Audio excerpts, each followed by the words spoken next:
Zachary Slater, Matthew, Perry, Daniel, Jacob, and Madison, and we are Team Gamer Trainer. We're going to watch a little video before we say anything else. It's not a movie. Video. Please listen carefully.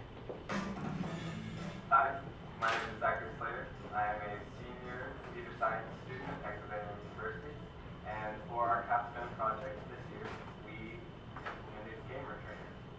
Gamer Trainer is a video game that teaches non-gamers the essentials of playing a first-person shooter game. This includes things from moving to looking to the more complicated and specific things such as shooting, crouching, and sprinting. What we realized was that the current methods for teaching a non-gamer really train the skills necessary to play these games was fairly non-existent.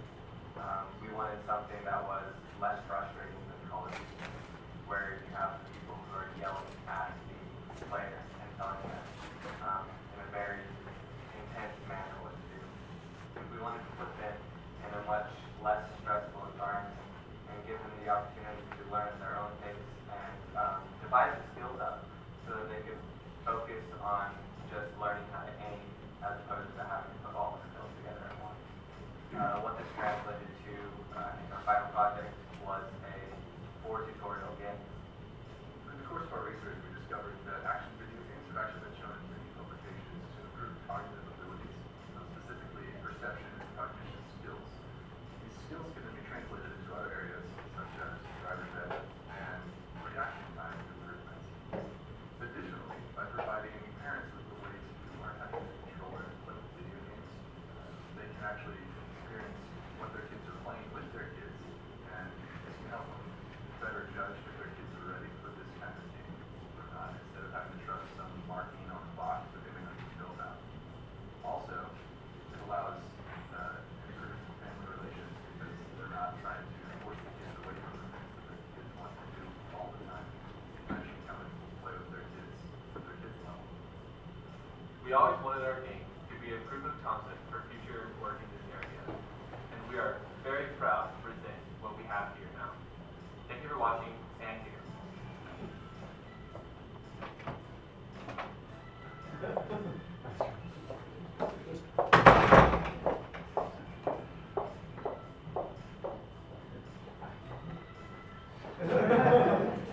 Alright, so as the video mentioned, Gamer Trainer is itself a video game that we really focused on non-gamers as an area that had no real, there was nothing out there that really focused in on non-gamers.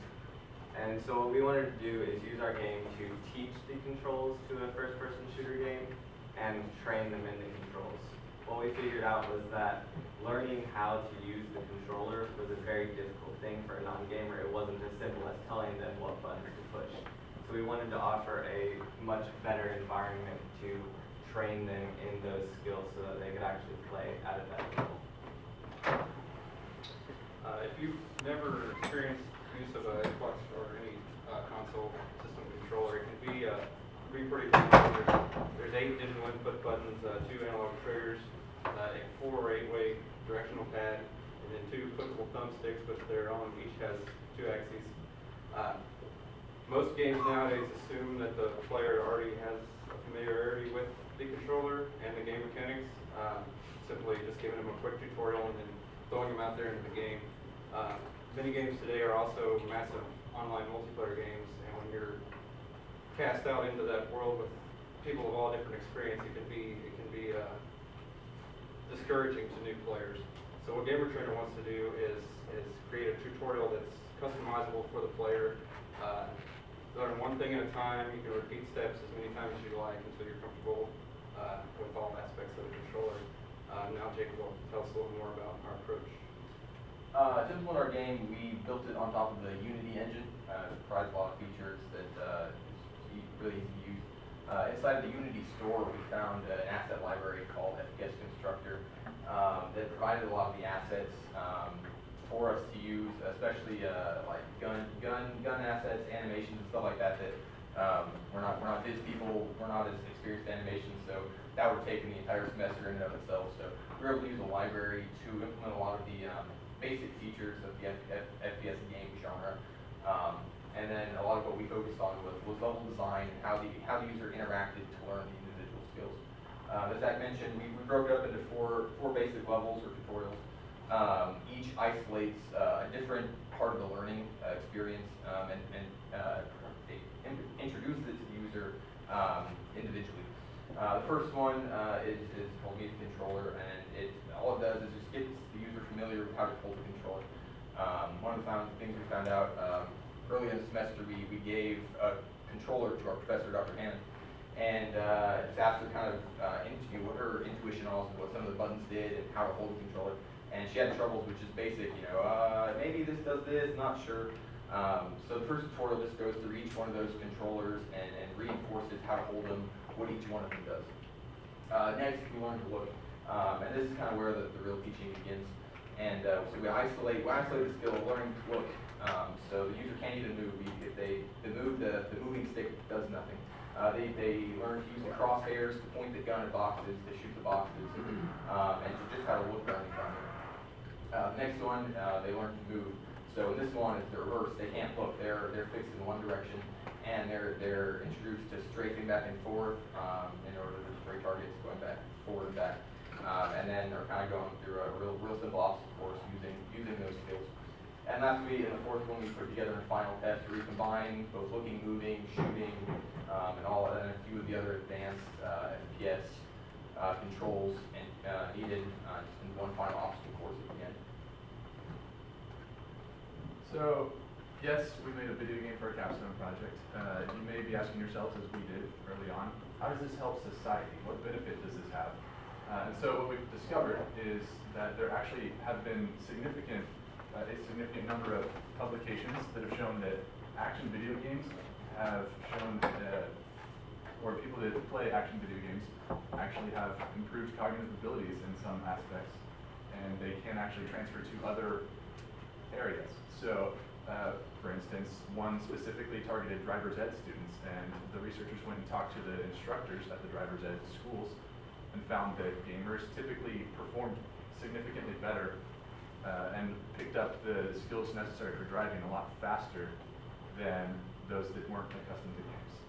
They've also, other studies have shown that gamers typically have improved search and detection, so you can be thrown into an environment, whether that's driving, and you can pick out specific objects that are necessary for whatever your task is. So if you're driving, I can see other cars where they are faster, I can recognize signs, I can recognize obstacles, and then additionally you can see, you can take in more information, which is greater spatial resolution in crowded environments. So if it's a very dense road, if there are a lot of cars on the road, I can see that and I can plan out faster where the cars around me are moving, their trajectories, and then I can more quickly find a safe route through obstacles or through other cars to navigate that particular road.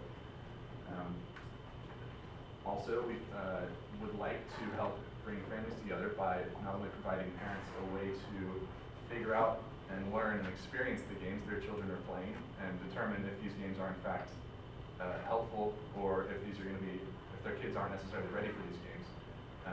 But we also would like to be able to bring parents into their kids' lives and not just have to always pull them away to go do stuff with their kids. Like, yes, it's great to go play outside with your kids, but we also want the parents to be able to meet the kids in front of the TV because that's what their kids like to do.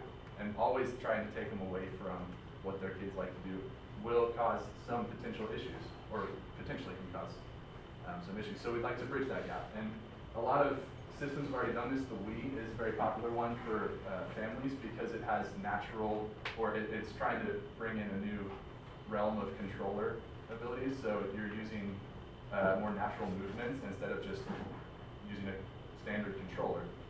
And that allows parents to be able to pick it up faster. And then the Kinect additionally, or of course the Kinect, allows your whole body to be the controller, and so you're not actually holding a physical device.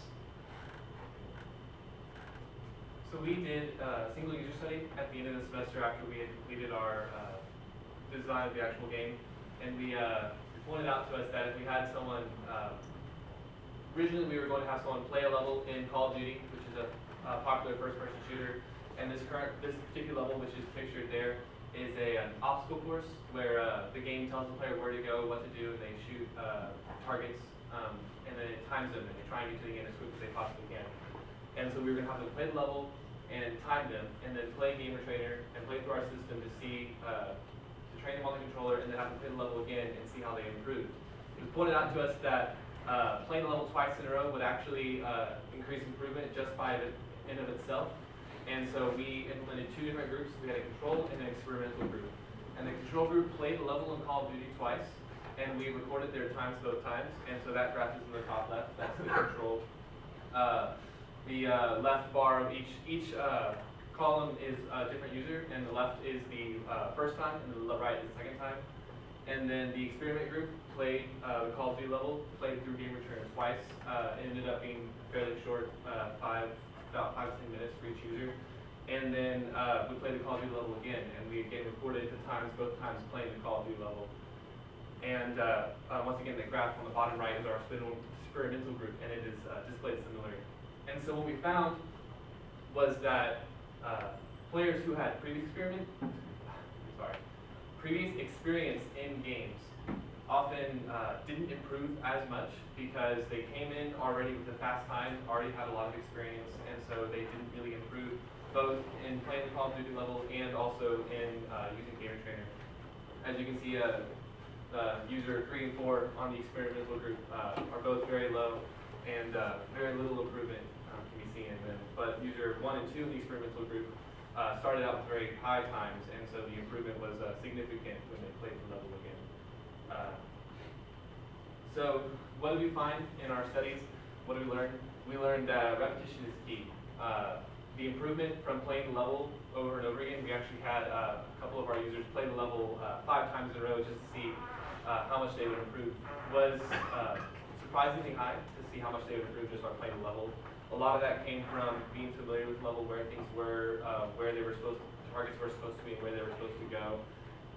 But that we realized should be implemented into our actual game itself, and so repeating tasks, asking players to do one thing and do it again helps ingrain that into their memory. And so teaching someone how to do something, we learned that repetition would be something that we should focus on more in our game.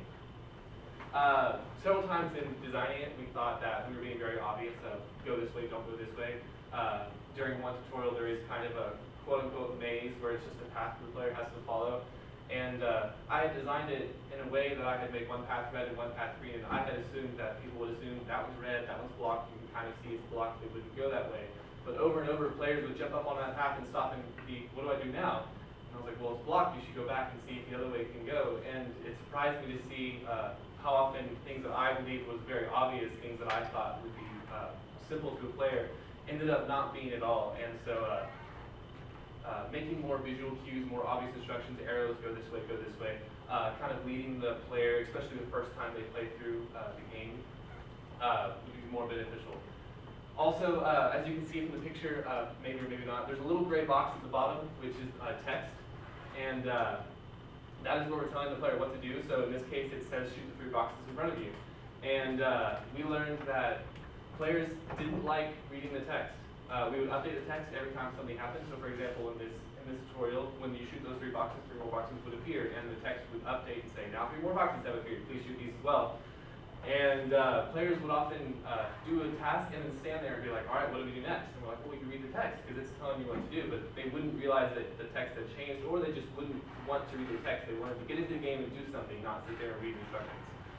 And so we learned that telling people what to do with text is not the best way to do it. We need more visual cues, more audio cues, potentially voiceover, or some way to kind of use pictures to tell people what to do and where to go. And so those are things that we could have done a lot better. We also received feedback about those at the SRW Student Research Week and the engineering showcase and the banquet.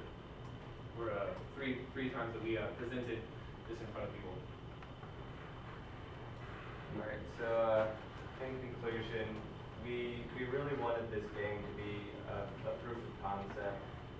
It takes a lot more than a semester to make a polished game, and it takes a lot more than 5 programmers to make a polished game that has fantastic user interaction, which is what this game requires. It requires kind of holding the hands of people who aren't experienced with games and helping them through it. But what we did find through this was just people who were excited about this idea, people who wanted to play video games, but every time they picked up the controller, it was just a frustrating experience for them. And I do believe that there's a need for a product like this to help bring in more people into this area. So yeah, now we're going to open up for questions. I need one of those. Is there a government question? That's a good idea. We got that reaction. Actually, you did. Do we have time for a short 45-second demo? Yep. Okay. Do we have time for a longer demo? 3 minutes. Are there any other questions while we're getting that set up? We're going to AOE. Get any implementation problems? Absolutely.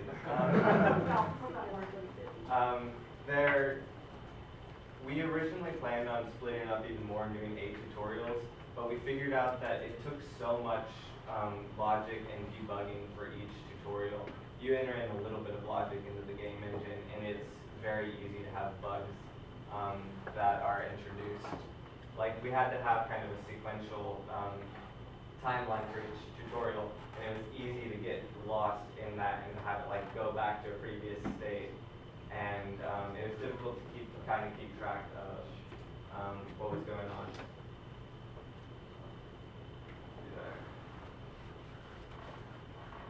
This is our second tutorial. Do y'all have any bugs that y'all want to talk about? The text in the bottom right corner, we're still not entirely sure what happened there. We thought we removed it about 5 times, and it just keeps coming back. That was a reintroduction of bugs. I think that It's a a lot of giant M from ammo. I think, a lot of us, in other classes, we work on, team projects, of course. But some of them are 2-person projects, 3-person projects. So working on a 5-person project, and, one of the, obviously version control, something, we've been interested before, but, something that is still relatively new, Git, Matt's the master of Git, saved us many times. I couldn't tell you how many times bugs were reintroduced and refixed, and which was something that was definitely a problem